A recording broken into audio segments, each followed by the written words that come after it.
Euzu billahi mineşşeytanirracim. Bismillahirrahmanirrahim. Elhamdülillahi rabbil alamin ve salatu vesselamu ala rasulina Muhammed ve ala alihi ve ashabihi ecmaîn. Amma ba'd. Selamun aleyküm saygılı cemaat-i müslimin. Yüce Rabbimiz bu mübarek üç aylarda, mübarek Recep ayında, mübarek Cuma günü yapacak ibadetlerimizni, dualarımızı en güzel şekilde kabul ve makbul eylesin. Biz devam ettiğimiz kıyametin büyük alametleri hakkında ama en evvela hatırlatam. Recep ayı mübarek 3 aylardan birincisi, haram aylardan biridir. Peygamberimiz sallallahu aleyhi ve sellem şu ayda, Recep ayında çok oraza tutaydı. Bunun hakkında sahih hadisler var. Mesela ben keçken vaazlarda bunlar hakkında aytkan edim. Mesela onlardan buradan esini getireyik. Müslim'de keçken sahih bir hadiste Abdullah ibn Abbas rivayet etkenine göre Peygamberimiz sallallahu aleyhi ve sellem o kadar çok orada tutaydı ki bu ayda, Recep ayında biz düşüneydik ki o asıl da orazasız gün geçirmeyi. Bazı vaktlarda ise, bazı yıllarda o kadar az oraza tutaydı ki biz düşüneydik ki o asıl da oraza tutmayı bu ayda. Kennedy farz oraza değildir Recep ayında ama Peygamberimiz sallallahu aleyhi ve sellem'in sünnetidir. Ona göre de elbette bu günlerde Recep ayında, Şaban ayında, Ramazan ayına hazırlık olan şu iki ayda ziyade oraza tutmak, ibadet etmek bizim savabımızga olacak bir sebeptir Allah'ın razılığına yetmek için.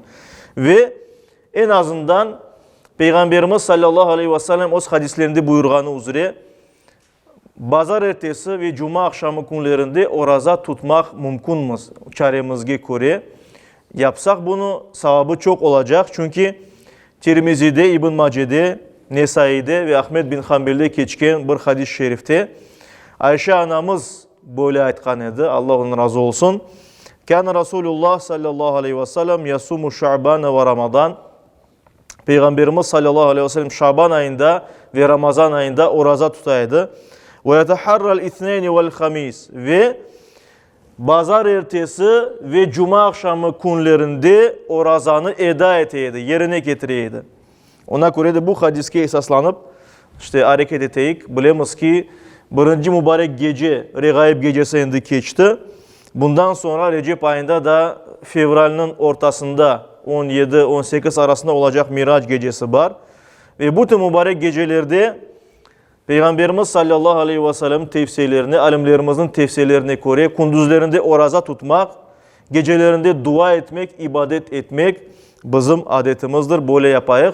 Bundan sonra Recep ve Şaban ayları bitkinden son Mart 23'te inşallah Ramazan ayı da başlayacak, ilk oraza başlayacak. Saygılı cemaat-i müslimin, bizim asıl mevzumuz ise kıyamet. Ahiret hayatı hakkında, yani bizim İman esaslarından beşincisi ahiretke inanmaktır. Ahiret degeni bu yaşayıştan sonra olacak daha bir yaşayış manasında, sonraki yaşayış manasında, dünyadan sonra olacak hayat ve o yaşayış başlayacak ama sonu olmayacak diye bizim alimlerimiz. Ebedi olarak bir insan ya cennette ya cehennemde yapan işlerini göre olacak ama onun belli bir dereceleri var, basamakları var. Yani nasıl olacak, nasıl başlayacak ve başlaganları meselesinde de bu kıyametle başlayacak. Kıyamet günü ya da ahiret günüyle degenedik biz. Ahiretke, bu dünyadan sonraki hayatka, ahiret gününe, kıyamet gününe inanmak, ayetlerde ve hadislerde geçtiği için imanımızın esası, buna inanmak farzdır. Müslüman olmak için her bir insan buna inanmak gerek. Kim bunu inkar etse Müslümanlıktan çıkar. Demek ki inanmak gerek mutlak. Ve şimdi kıyamet degenimizde ben kıskadan hatırlatam. Kıyamet turmak manasında. Ayak üstüne turmak. Ve bunda kıyamet degenimizde kabirlerden tirilgenden son turmak manasında. İnsanların tirileceği gün ya da ahiret günü deyip aytalar. Ahiret hayatı başlayacağı gün. Ve ayetlerde ve hadislerde biz görüyoruz ki Yüce Rabbimiz bizge bunu anlata nasıl olacağını. Çünkü ahiretke iman, kıyamet gününe iman nasıl olacağı hakkında bir kimse bizden bilmeyi. Biz anda bir kimse barıp onu görmedi o gözünün. O da olacak şeyler, daha olmadı. Sadece Peygamberimiz sallallahu aleyhi ve sellem'e Allah-u Teala gösterdi cennet ve cehennemin nasıl olganını anlattı. Ve ona göre de biz Allah-u Teala bildirgeni kadar bunun hakkında bilemiz. Bu gayip ilimdir. Gayip degenimiz bilip olamağanımız Allah bildirgeni için bilgenimiz şeylerge kirmektedir.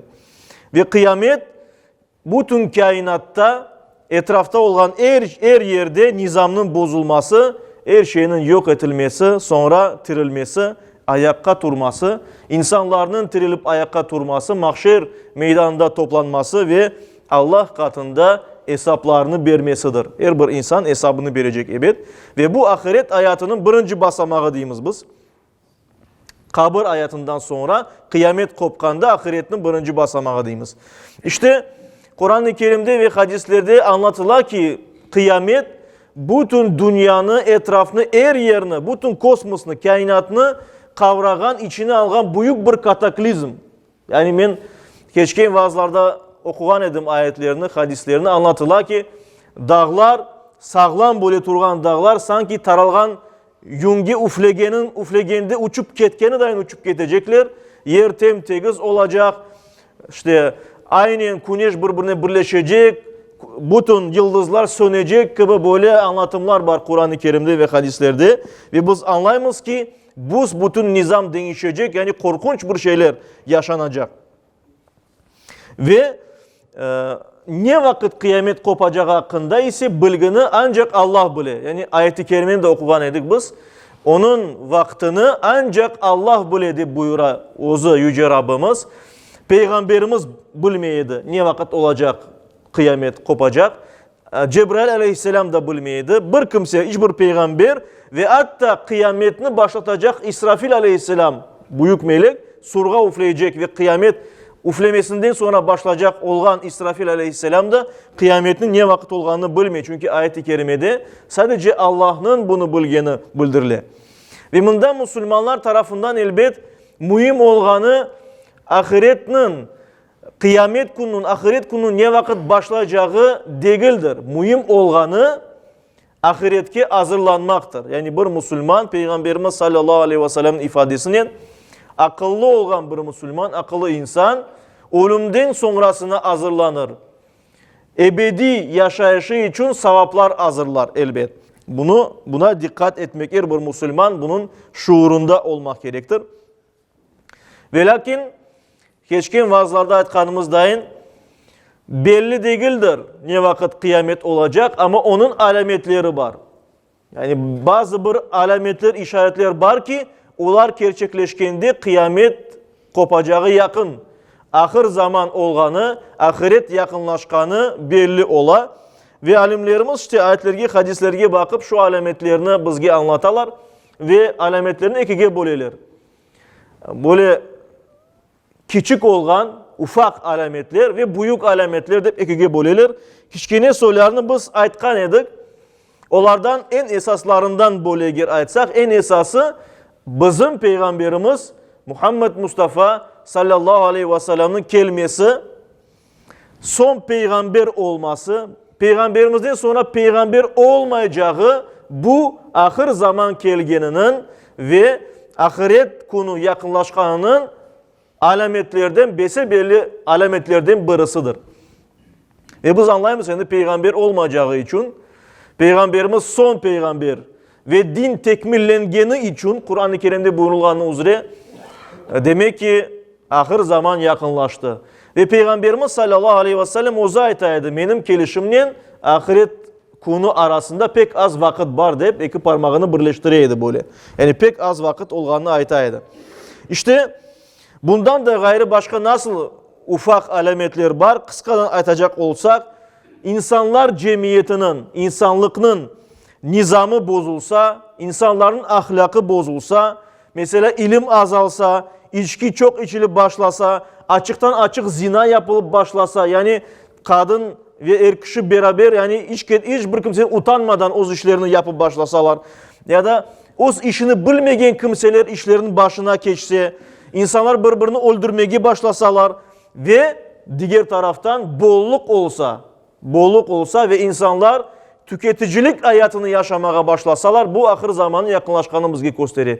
Ve bütün bu alametlerini biz koruyamız. Ve Peygamberimiz daha bir şeyini ana babaga isyan olsa, yani ballar ana babanı dinlemeseler, sözlerine kulak asmasalar, bu da ahir zamanın yakınlaşmasını gösterir. Ve bütün bunlar ufak alametler ve biz onların hepsini yerine gelmesini koruyamız. Yani gelgin hepsi yerine oldu. Demek ki yakınlaştı. Ve ahiretinin, kıyametinin yakın olganını anlatkan büyük alametler var. Onlar hakkında kenedi kıskadan her birinde toktalıp biraz onlarını anlatayıq. Kıyamet kopmadan peş peşine böyle vakayalar olacak saygılı cemaat ve bunlar bese belli ahir zamanın, ahiret günün yakınlaşkanını bizge gösterir. Birincisi, Kur'an-ı Kerim'de buyurulganı üzere duhan, yani duman bütün yer üstünü kaplayacak diye buyurula. Ve bütün yeryüzünü sargandan son bu duman her yerini kapatkandan sonra müminler ondan yarama tesirlenecek, tımavdayın olacak. Ve mümin olmayan kimseler ise kafirler sarhoş olacaklar bu dumandan. Bundan sonra ahiretinin alametlerinden biri Mehdi Aleyhisselam'ın çıkması. Peygamberimizin soyundan olan Müslümanlarını birleştirecek Mehdi degen şahısının, onun adını biz tam olarak elbet farklı rivayetler barmında Mehdi olarak hep geçecek hadislerde öyle bir kimse gelecek ve Müslümanlar birleşecekler deyip anılmakta hadislerde geçe. Bundan gayrı böyle Allah'ın doğru yolundan şaşırmaya tırışacak bir kişi peyda olacak. Onun adı Deccal olacak. Deccal deyip Arapça geçe. O demek ki özünü men Allah deyip aytacak. Haşa lillah. Yani özünü Allah dayın tanıtacak ve aytacak kim benim bana uysa onu cennetke koyacağım. Kim bana uymasa onu cehennemge taşlayacağım aytacak ve gerçekten de öyle yapacak. Yani cennetke oşağın bir yerge koyacak ya da cehennemge oşağın bir yerde koyacak. Ama bununla beraber kimni o vakitte cennetine koygan olsa o aslında cehennemge varacak. Çünkü imanını coyacak. Kimni ise ona boysunmadan cehennemini azabına düşken olsa o cennetlik olacak diye buyura Peygamberimiz sallallahu aleyhi ve sellem. Bundan sonra da bu büyük fitneden sonra Peygamberimizden evvel büyük peygamber, ulul azm peygamberlerden biri İsa aleyhisselam kokten inecek. Biz bilemiz ki Kur'an-ı Kerim'de buyrula İsa aleyhisselam hayatında olganda, peygamberliğini yapkanda Allah-u Teala'ya dua etken edi. Bizim peygamberimizin ümmetinden olmakını diledi. Yani peygamberimiz Muhammed'in ümmetinden, onun peşinden ketken insanlardan olmakını diledi ve Allah-u Teala onun duasını kabul etti. Kur'an-ı Kerim'de buyurulganı üzere onu öldürmeye istediler, haçka asmağa istediler. Ama Kur'an-ı Kerim'de buyurulganı gibi onu öldürmediler, onu haçka kermediler, asmadılar. Onlarga oşatıldı. Yani İsa Aleyhisselam'a oşatılgan birisini askanlar, kabahatli olan İsa peygamberini çakkan birisini böyle demek ki askanlar öldürgenler. İsa peygamberini ise Allah-u Teala öldürtmedi, koklerge koterdi ve anda o buluna. Ahir zaman yakınlaşkanda ise Deccal fitnesinin cenk etmek için İsa Aleyhisselam gelecek ve demek ki bunda kokten engenden son Hristiyanların birçoksu İslam dinini kabul edecekler de buyurula hadislerde ve İsa Aleyhisselam bu Deccal degen kişini öldürecek ve böylece elbette bu büyük alametlerden busu da yerine gelecek. Ve bundan sonra Kur'an-ı Kerim'de de anlatılganı üzere Dabbatul Ard, yani toprak hayvanı tercüme edilir. Bu degen bir hayvan peyda olacak ve bu hayvan pek böyle hucur bir yaratık olacaktır, mahluk olacaktır. Onun yanında Musa Aleyhisselam'ın asası, Süleyman Aleyhisselam'ın muğuru olacak ve o asasın müminlerinin yüzlerini aydınlatacak. Muğurun kafirlerinin işte belli edecektir. Yani onların kafirlerini muğurun muğurlayacak ve onlar da belli olacaklar. Bunun gibi anlatılan hadis-i şeriflerde Bundan sonra Ya'cuc ve Ma'cuc degen iki tane kavmin ortaya çıkması hakkında buyurular. Kur'an-ı Kerim'de bu iki kavim böyle fesat çıkargan topluluk böyle kalabalık halklar hakkında olğanı hakkında buyurular. Ve Zulkarneyn adında salih bir kişi onlarını yer tubunda kapatkanı hakkında buyurular. Bir mağarada, büyük bir kobada yer tubunda onlar kaldılar. Bir set, bir duvar çekildi, kapatıldı, çıkıp olamaylar. Ve ona göre de Müslümanların sayısı azalgandan son, ezan sesleri eşitilmeye kalgandan son, onlar demek bu duvarlarını aşacaklar, çıkacaklar. Ve yer üstünde fesat başlayacak, çok adamlarını öldürecekler, çok böyle kan akıtılacak vesaire. Ama daha sonra bu fesatlar da toktayacak elbet. Hadislerde anlatılan daha başka büyük alametler, yani besebelli ahiret konunu anlatkan bizge alametler var. Onlar da mesela yerinin çökmesi olacak. Yani yerinin büyük kolemde böyle aşağı ketmesi. Mesela eşitkendirsiniz belki bazı yerlerde, dağlık yerlerde toprak böyle kayıp keti, tayıp keti ve toprağın tubunda, dağlarının tubunda köyler, kasabalar kala. Onun şu şekilde büyük böyle bir kaymalar olacak, yer aşağı ketecek ve üstünden de başka yer onu kapatacak ve böyle vakayalar büyük zelzele dair olan şeyler, yer çökmeleri şarkta, garpta ve Arap Yarımadası'nda olacak diye Peygamberimiz Muhammed Mustafa sallallahu aleyhi ve sellem. Besebelli ahiret konunu anlatkan büyük böyle alametlerden daha biri bu ateşinin çıkması, büyük bir ateşinin çıkması. Peygamberimiz diyor ki Arap Yarımadası'nda öyle güçlü bir ateş çıkacak ki dünyanın her bir tarafından korunacak. Yani o kadar böyle yanacak ki her tarafta demek ki onun tesirini biz görecekmiz. Dünyanın her tarafı aydınlanacak. Ve esası en büyük böyle alamet bu güneşin şarktan değil garptan çıkmasıdır saygılı cemaat-i müslimin. Yani biz alıştık ki Allah-u Teala belli bir tertipte, belli bir nizamda bu kainatını yürütmekte. Yer küresi, yaşaganımız planeta, seyyaremiz yer güneş etrafında aylana ve belli bir şekilde aylana. Arbitası boyunca Kur'an-ı Kerim'de buyurulgan üzere.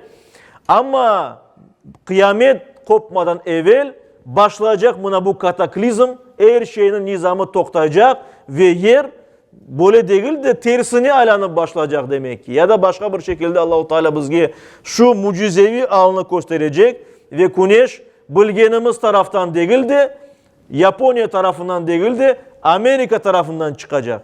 Şarktan değil de garp tarafından çıkacak ve bu endi herkes, her bir insan alacak ki endi kıyamet başladı, kıyamet başlay.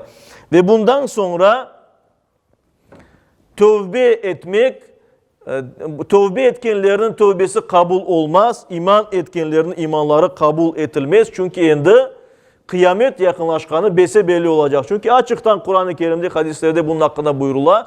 Ve böyle şey olandan sonra herkes Allah'ın dini doğru din, tam doğru şeyler anlatkanı anlaşılacaktır. Ve her bir insan için bu belli olacak. Ve bunda saygılı cemaat-i müslimin kayıt edilecek mühim bir husus var. En ufak alametlerinin ve hususan büyük alametlerinin nasıl olacağını biz tam olarak bilmeyiz. Çünkü onlar olacak şeyler ve hiçbir insan onu gözünün görmedi. Sadece peygamberlerge belli etildi nasıl olacağı. Allah bildirdi bizge. Yani bu gayip bir ilimdir. Peygamberimiz Allah'tan nasıl anlatkan olsa ya da Kur'an-ı Kerim'de nasıl anlatılgan olsa biz öyle iman etemiz, öyle inanamız. Ama gerçekten nasıl olacağını, tam olarak nasıl olacağını biz onu bilmeyiz. Ve ona göre de elbet bilmeyeceğimiz şeylerde sadece Allah bildirgenle kifayetlenip Allah aytkanı gibi, bildirgeni gibi böyle inanmak ve böyle anlatmak gerekmez. Yani bu belki böyledir, bu belki böyledir degen laflar da pek gelişmez. Ona göre saygılı cemaat-i müslimin bu büyük alametlerge iman etmek gerekmez. Çünkü onlar Kur'an-ı Kerim'de ve Peygamberimiz sallallahu aleyhi ve sellem sahih hadislerinde anlatılmakta. Yüce Rabbimiz her birimizge bularga iman etip öyle yaşamağa, Müslüman olarak yaşamağa hepimizge nasip eylesin. Ve saygılı cemaat-i Müslümin, bundan sonra güneşin garptan çıkmasından sonra kıyamet kopacağı besbelli olacak ve şu yerde vazifeli melek İsrafil aleyhisselam o vazifesine başlayacaktır ve Kur'an-ı Kerim'de hadislerde bildirgeni üzere sur degen bir aletke üfleyecek. Sur sözü Arapçadan tercüme etsek o borazan demek. Borazan. Ama borazan degenimizde biz bilgenimiz borazan değil. Sadece bu meseleni biraz anlamak için Allah-u Teala bizge bu sözünü bildiriyor. Yani sur aslında Arapçadan tercüme etsek borazan ve hayvanın boynuzundan yapılgan böyle alet. Onun içine böyle üflegenden böyle ses çıkar. Böyle yüksek ses çıkar ve ona oşatılıp aytıldı. Ama nasıl sur olacağını biz elbette ki bilmeyiz. Nasıl mahiyette, nasıl büyüklükte, nasıl olacağını tam olarak biz bilip olamayız. Bunu ancak Allah bilir. Biz Kur'an-ı Kerim'de anlatılganlara iman etemiz ve anlatıla ki İsrafil aleyhisselam 4 büyük melekten birisi birinci kere üflegende canlı olan herkes ölecek. Ve ikinci kere üflegende ise herkes tirilecek ve tirilgenden son Allah'a hesap vermek için toplanacak. İşte bunun hakkında Kur'an-ı Kerim'de çok yerde anlatıla. Hususan mesela Yasin suresinde bunun hakkında ayeti Allah-u Teala 51. ayeti kerimesinde böyle buyura. Estaizu billah. Ve nufiha fi's-sur ve surga üflenecek. Surga İsrafil aleyhisselam üfleyecek. فَاِذَا هُمْ مِنَ الْاَجْدَاثِ اِلَى رَبِّهِمْ يَنْسِلُونَ Burada görürsün bütün insanlar yatkan yerlerinden, kabirlerinden turup Rabbisine hesap vermek için akıp gitmeye başlayacaklar. Yani böyle bir değil de bütün insanlar tirilgenden son bütün dünyanı kapatacak insanlar. Ve herkes böyle sanki ozen akkanı dahi toplanıp başlayacak. Ve benim hatırlatan bilesiniz. Yani İbrahim Peygamberimiz vaktinden ve daha evvel vaktlarda hatta Adem Aleyhisselam vaktinden hacılık esnasında yapılgan bazı bir menasikler var. Ve biz bilemiz işte Zilhicce ayında hacılarımız Kurban Bayramı vaktinde keteler hacılıkka ve anda beyaz urbalar, ihram urbalarını giyeler ve başlarlar yürümege böyle ve herkes kalabalık, yüz binlerden insanın böyle ketmesini, akıp ketmesini kim görgen olsa biraz tasavvur edebilir. Yani nasıl etip insanlar kabirlerinin duracak da hepsi böyle beraber ketecekler Allah'a hesap vermek için. Bunun için belli yapılgan bir yerge. İşte Yüce Rabbimiz bu gerçeklerge, ayet-i kerimelerge inangan hem bu iman esasına hem de bütün iman esaslarına inangan kullardan olmağa nasip eylesin. Müslüman olarak yaşamağa, Müslüman olarak son nefesimizni vermeye nasip eylesin. Amin.